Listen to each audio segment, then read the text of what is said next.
मैं सुबोधि सिंह कसाना, सहायकाचार्य राजनीति विज्ञान। आज हम मूल अधिकारों के अंतर्गत प्राण एवं दैहिक स्वतंत्रता के मूल अधिकार पर चर्चा करेंगे। भारतीय संविधान के अनुच्छेद 21 में प्राण एवं दैहिक स्वतंत्रता का मूल अधिकार दिया गया है। अनुच्छेद 21 में घोषणा की गई है कि किसी व्यक्ति को उसके प्राण या दैहिक स्वतंत्रता से विधि द्वारा स्थापित प्रक्रिया के अनुसार ही वंचित किया जाएगा, अन्यथा नहीं। प्रसिद्ध गोपालन मामले 1950 में उच्चतम न्यायालय ने अनुच्छेद 21 की सूक्ष्म व्याख्या की। इसमें व्यवस्था की गई कि अनुच्छेद 21 के तहत सिर्फ मनमानी कार्यकारी प्रक्रिया के विरुद्ध सुरक्षा उपलब्ध है, न कि विधानमंडलीय प्रक्रिया के विरुद्ध। इसका मतलब राज्य प्राण एवं दैहिक स्वतंत्रता के अधिकार को कानूनी आधार पर रोक सकता है। ऐसा इसलिए है क्योंकि अनुच्छेद 21 की अभिव्यक्ति विधि द्वारा स्थापित प्रक्रिया अमेरिका के संविधान में अभिव्यक्त विधि की विधिवत प्रक्रिया से भी। इस तरह कानून की वैधता एवं उसकी व्यवस्था पर अकारण अन्यायपूर्ण आधार पर प्रश्न नहीं उठाया जा सकता।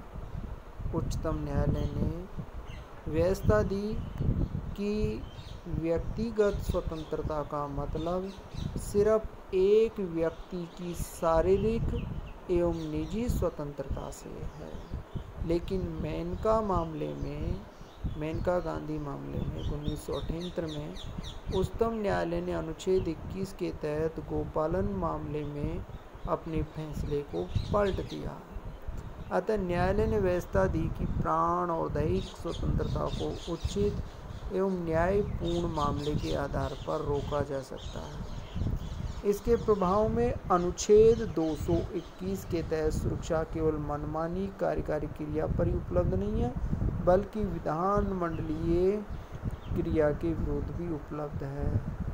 न्यायालय ने प्राण की स्वतंत्रता की व्याख्या करते हुए इसके विस्तार का आशय है कि एक व्यक्ति की प्राण स्वतंत्रता में अधिकारों के कई प्रकार हैं। इसमें प्राण के अधिकार को शारीरिक बंधनों में नहीं बांधा गया, बल्कि इसमें मानवीय सम्मान और इससे जुड़े अन्य पहलुओं को भी रखा गया है। उच्चतम न्यायालय ने मेनका गांधी विवाद के मामले में अपने फैसले को दोबारा स्थापित किया और इसमें अनुच्छेद 21 के भाग के रूप में निम्नांकित अधिकारों की घोषणा की। पहला, मानवीय प्रतिष्ठा के साथ जीने का अधिकार। ये भी अनुच्छेद 21 के तहत नागरिकों को प्राप्त मूल अधिकार होगा कि मानवीय प्रतिष्ठा और गरिमा के साथ उसे जीवन जीने का अधिकार है। स्वच्छ पर्यावरण, प्रदूषण रहित जलवायु एवं वायु में जीने का अधिकार।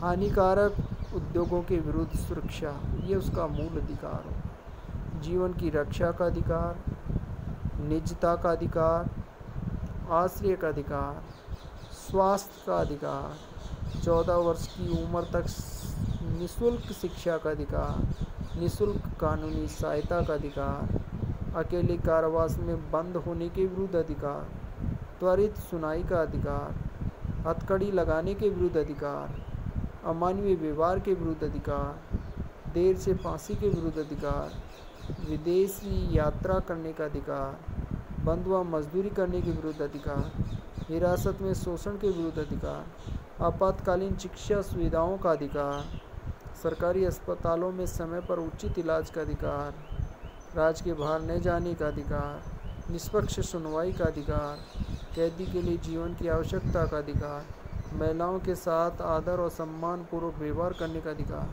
सार्वजनिक फांसी के विरुद्ध अधिकार, पहाड़ी क्षेत्रों में मार्ग का अधिकार, सूचना का अधिकार, प्रतिष्ठा का अधिकार, दोष सिद्ध वाले न्यायालय आदेश से अपील का अधिकार, पारिवारिक पेंशन का अधिकार, सामाजिक एवं आर्थिक न्याय एवं सशक्तिकरण का अधिकार, बार कैटर्स के विरुद्ध अधिकार, जीवन बीमा पॉलिसी के विनियोग का अधिकार, संयन का अधिकार, शोर प्रदूषण से मुक्ति का अधिकार, धारणीय विकास का अधिकार और अवसर का अधिकार। ये विभिन्न उच्चतम न्यायालय में विभिन्न न्यायिक निर्णयों में उच्चतम न्यायालय द्वारा सुनाए गए फैसलों से निकलकर ये मौलिक अधिकार अनुच्छेद 21 में प्रतिष्ठित हुए हैं। अतः ये अनुच्छेद 21 का ही एक भाग है। तो अनुच्छेद 21 में मौलिक अधिकारों की श्रेणी विभिन्न उच्चतम न्यायालय के निर्णयों के द्वारा जुड़ दी गई।